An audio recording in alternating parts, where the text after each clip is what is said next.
you may pick this up almost instantaneously here. We're going to do the first boot. Can you spot it? Do you see anything wrong here? No.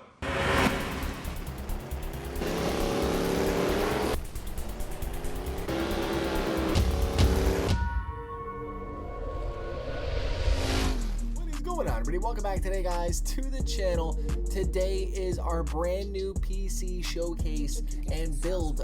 Basically, I'm going to go over everything that I have in this computer. It did take some time. There was a few problems that I ran into, and they were kind of simple ones. Now, the computer that I am replacing, it was actually a really good computer. It's an i7 in there. I had a 1080 graphics card in there. For the longest time, I thought it was a TI, but it was not a TI. It was just a regular 1080 in there. It was a smaller motherboard, and it was just a nice compact computer. It was lightweight, 600-watt power supply, didn't have much. I had an old Coolmaster fan set up on there, and that's been running for probably the Coolmaster now, I think about 7 years or so on that fan setup. So it has been working, and obviously there's been no need to replace it until games like Assetto Corsa and BeamNG Drive have just been evolving over these last few years with graphic updates and certain things with traffic AIs, where it's just been causing my computer to slow down and really starting to show its age when you do get into heavy mods on BeamNG, on Assetto Corsa. But for everything else, it runs everything great. There was really no need in that aspect. So I am going to be keeping that computer, and I will be setting that up for a secondary unit, so that way when the little one gets a little bit older, she can do some races with me, have some fun on other games, and we can basically run Assetto Corsa at the exact same time down here. So that'd be really cool to have. Side note, RAM does not stand up after it's been taken out, right? That's all I'm saying, right? The boxes, they just cannot do it. But now going over the full parts list here, I've just kind of showcased a bunch of it. If you guys need to go back, pause it. This is basically the full build, minus a couple things that I didn't get on camera because I decided to format the wrong card. You ever have that happen where you just format the wrong card? Yeah, it sucks. Half the time you don't know what you lost, but I know I lost a couple things in terms of the PC build. So I did gather quite a bit of footage on there, but my Western Digital NVMe drive is not on there, and also to unboxing the AIO and power supply didn't end up making it on there. But I got the boxes though, at least, right? That counts, I guess, somewhat. But I guess going over it though, starting off with the motherboard, we went here with the Tough Gaming X670E plus Wi-Fi edition on there, and that is actually a pretty powerful board. I think I have 4 NVMe slots, maybe 3, I think, maybe 4. The case selection that we ended up going with also was not on the files. I ended up erasing that, but it's the Corsair 5000D setup, and it's a really nice case, super big, so it does have room for basically anything that you're going to want to do on there. But I really did enjoy this build. This is my 3rd computer that I ended up building. Right now, to be clear though, I really don't know what I'm doing in terms of building a computer. There was a very good video by TechSource. Basically, if you Google how to build a PC, that's the first video that pops up, and it's a very good one. It goes step by step on everything that you need to do, where to plug in everything, and you can kind of hear it at the very beginning right there, just in the background as I was just kind of re-watching something, and I was just constantly going back, re-watching it, just to make sure that I had everything correct. But the motherboard, like I said, the X670E, we went with the cooling fans from Corsair, the LL120s, the RGBs. There was only 3 of them.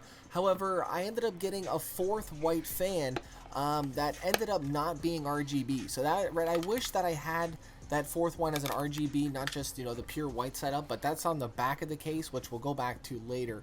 One of the things though, where does this sticker usually go for the Ryzen 9 sticker? I don't really know where I would put that. And for someone coming from the Intel i7 chip, I've heard great things from AMD. Obviously, I'd love to know your thoughts down below. AMD to Intel. The AMD chip that I'm actually using, this is the Ryzen 9 7900X. The pins are built into the board, not onto the chip. So it was an interesting setup. It was different than the last chip that I ended up installing. It was actually quite easy. I ended up getting a message from a friend saying that they ended up having 3070 Ti's in white at the same store that I just got my 3070 Ti from. So I ended up exchanging it for the Gigabyte GeForce RTX 3070 Ti, and it's a monster card. Absolutely love it. I love the design of it with the white on the bottom, with the purple on the silver top, right? It's a super clean setup on there. Thankfully, I didn't open my old graphics card in, so I was able to go in and exchange it. I just had to pay a little bit more money, which I'm glad I did, because the older card that I had, which was I think the Zoltec, that one only had 2 HDMI slots, or only one, I think. I need at least 2. So it was nice to see that this one does have, I think, 3 of them, which was actually super clutch to see on there. We ended up going with the Vengeance DDR5 RGB RAM setup. Really like these, and originally I was going to be going with the Cool Rock Pro, I do believe it was, for the cooler, and found out that the RAM that I had was just too big with that setup. So I ended up ditching that, and for the extra, I think like $100 or so, because everything was on sale with the Black Friday, maybe, I think was what it was, the last big sale that just happened right before December. So I was able to get everything for a really good sale price. So I think I probably saved about $700 to $800 when it was all said and done. We also ended up having to go with the 3 white fans from Corsair, the LL120 RGBs, and those things spin at 2200 RPMs out here. It is an ice box down here when it's at full speed. I cannot believe the amount of cool air that is being pushed out of this case. Now, of course, I did have a couple roadblocks on this build, and I guess the first one was my fault. I will take full blame on it, and it was actually a very easy mistake.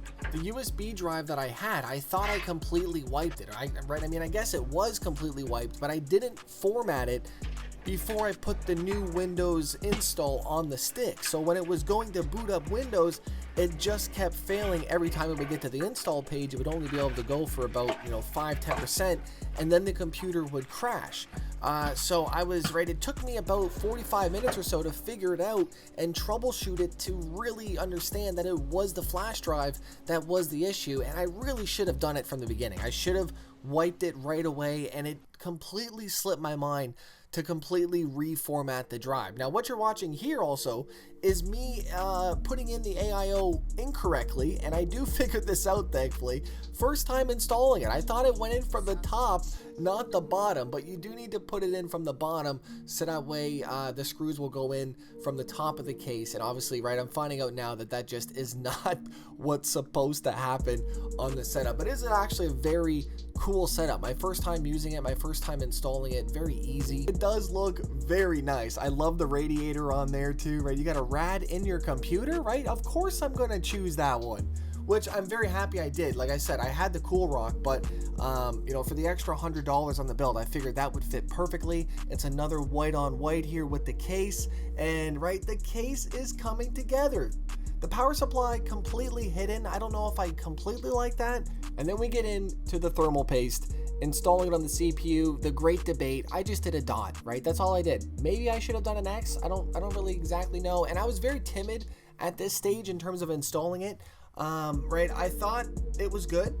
And if you guys know anything about computers and, installing, booting up, and what should be working and not working, you may pick this up almost instantaneously here. We're going to do the first boot. Can you spot it? Do you see anything wrong here? No. Windows boot. 3, 2, 1.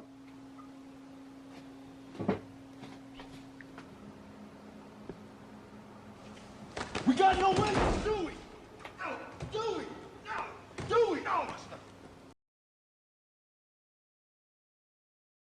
We got no engines, man. There was no lights on the damn thing. Final piece here. I'm out here thinking that it's fully done and built and ready to go. Now, long story short, after about 5 minutes, 93 degrees, and it was climbing. I had the opportunity to grab my camera quickly. I wanted to grab at least a photo of it overheating, but it came down to the plug going in to the fan control master, whatever that thing is. It's a very loose connection. It sucks, and it kind of just wiggled itself out, I guess, on the moving of the computer over the desk, maybe just closing the doors.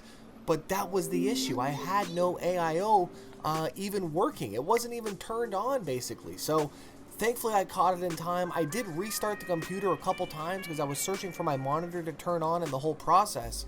So I thought it was just Windows updating itself, and I ended up restarting it about maybe, I think, 3 times before I found out that it was the AIO just not even working.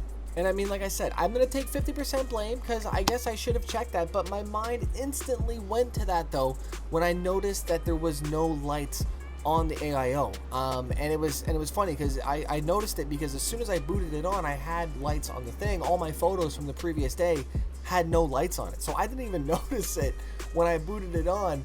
And a few things that I did like about the software is that we can, you know, completely control the fans and the lighting on this.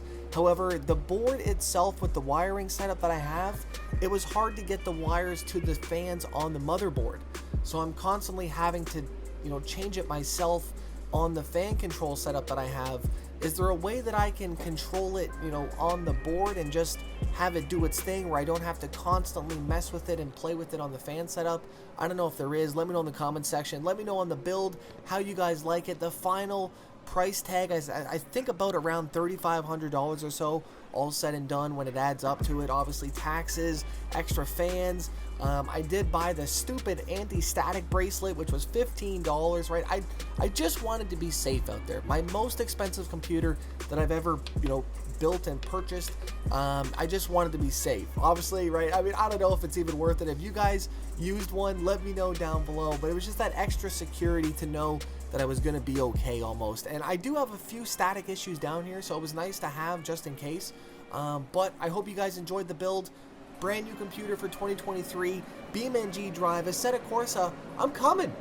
Right, huge thanks for watching. Huge thank you to you guys as well too for watching over the years. Obviously, without you guys, there's no channel, there's no big PC build, there's no 2023 content for the next gen graphics, right? So I just appreciate your time every single day, however long you're here. Huge thank you once again for watching the 2023 PC build setup. Right, that's it. That's all I have, man.